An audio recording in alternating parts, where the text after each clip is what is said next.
Welcome back to our Daily Bread. I'm Sam, and I'll be taking you through a 365-day plan from Genesis to Revelation. Today I'll be reading from 1 Kings chapters 10 and 11. If you would like to follow along, I'll be reading from the ESV translation. Chapter 10.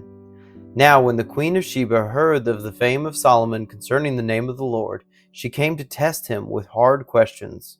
She came to Jerusalem with a very great retinue, with camels bearing spices and very much gold and precious stones. And when she came to Solomon, she told him all that was on her mind. And Solomon answered all her questions. There was nothing hidden from the king that he could not explain to her.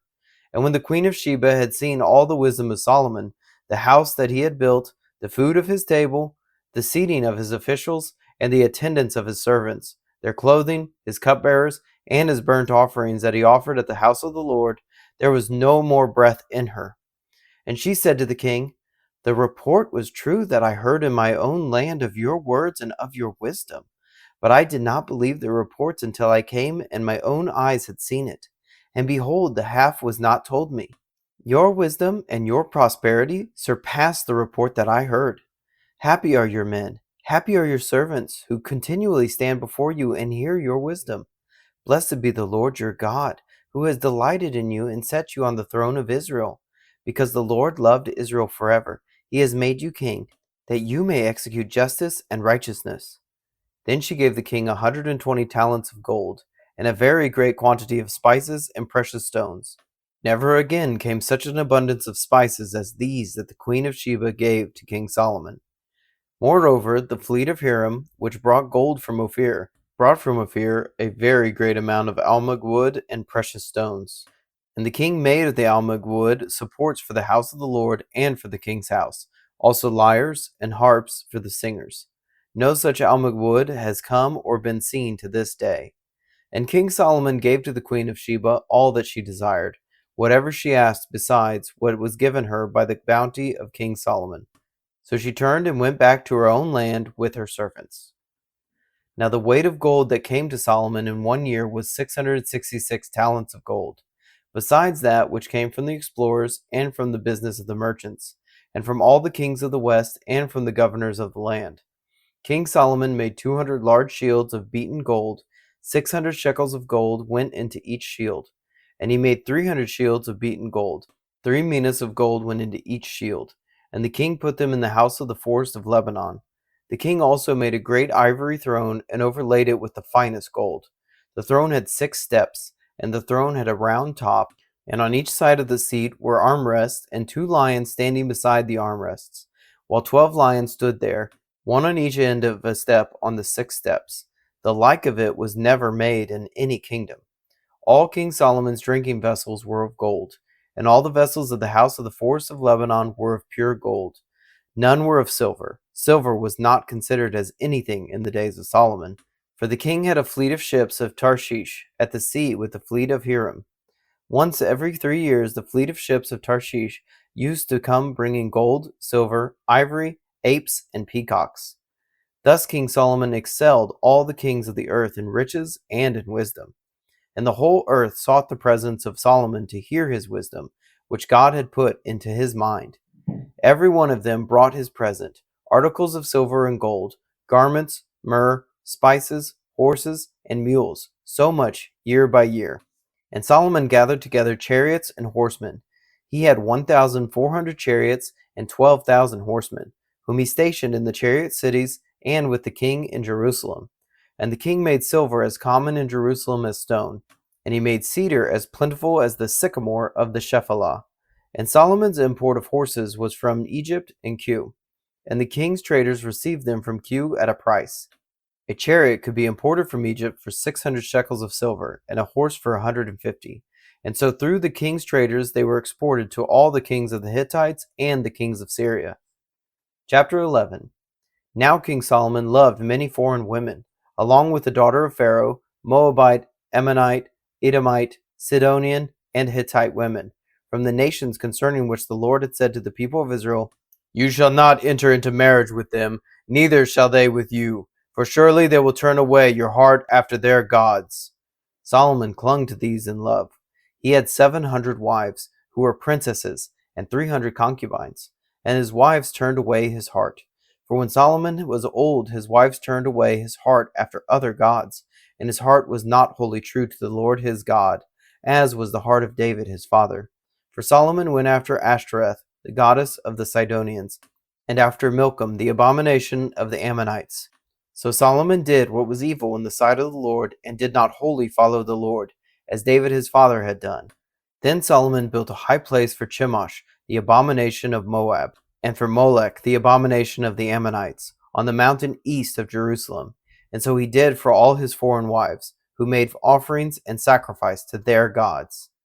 And the Lord was angry with Solomon, because his heart had turned away from the Lord, the God of Israel, who had appeared to him twice, and had commanded him concerning this thing, that he should not go after other gods. But he did not keep what the Lord commanded.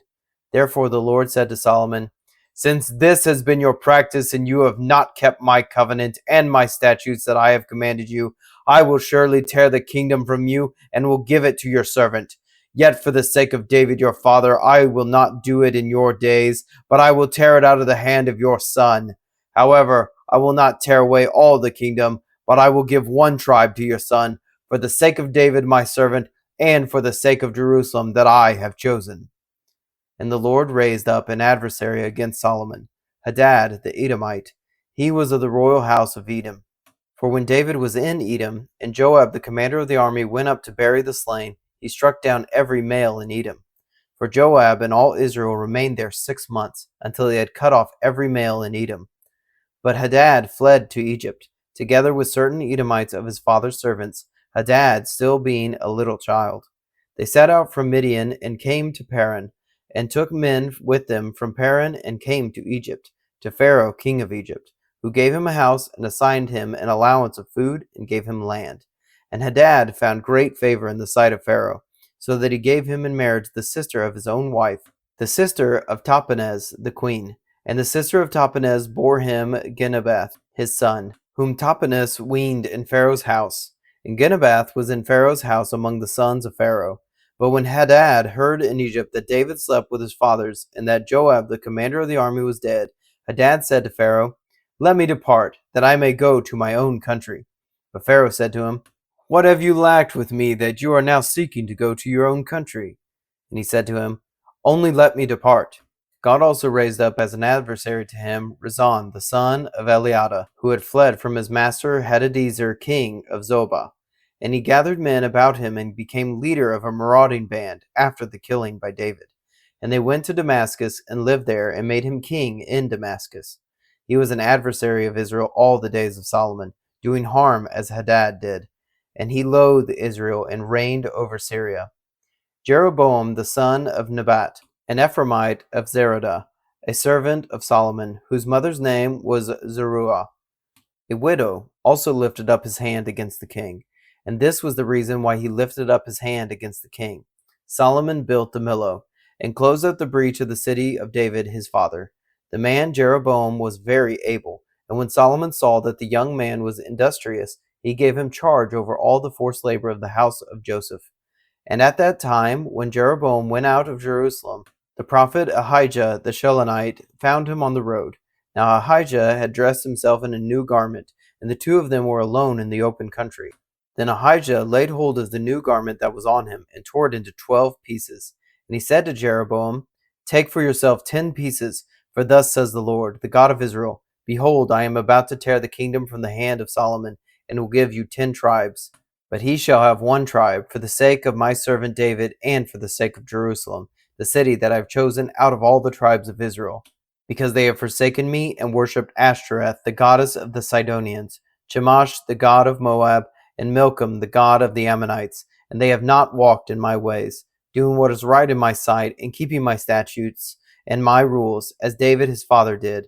Nevertheless, I will not take the whole kingdom out of his hand, but I will make him ruler all the days of his life, for the sake of David my servant, whom I chose, who kept my commandments and my statutes.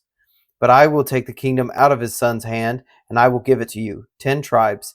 Yet to his son I will give 1 tribe, that David my servant may always have a lamp before me in Jerusalem, the city where I have chosen to put my name.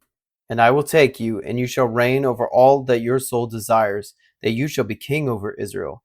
And if you will listen to all that I command you, and will walk in my ways, and do what is right in my eyes by keeping my statutes and my commandments, as David my servant did, I will be with you and will build you a sure house, as I built for David. And I will give Israel to you, and I will afflict the offspring of David because of this, but not forever. Solomon sought therefore to kill Jeroboam. But Jeroboam arose and fled into Egypt, to Shishak king of Egypt, and was in Egypt until the death of Solomon. Now the rest of the acts of Solomon, and all that he did, and his wisdom, are they not written in the book of the acts of Solomon? And the time that Solomon reigned in Jerusalem over all Israel was 40 years. And Solomon slept with his fathers, and was buried in the city of David his father. And Rehoboam his son reigned in his place. Thank you for joining me today in our Bible reading. You can find us on Substack and YouTube at Up+Out Show, or Our Daily Bread, wherever you get your podcasts.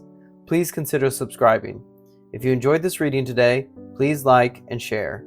If you have any thoughts about the verses read, please leave a comment. Thank you and have a blessed day.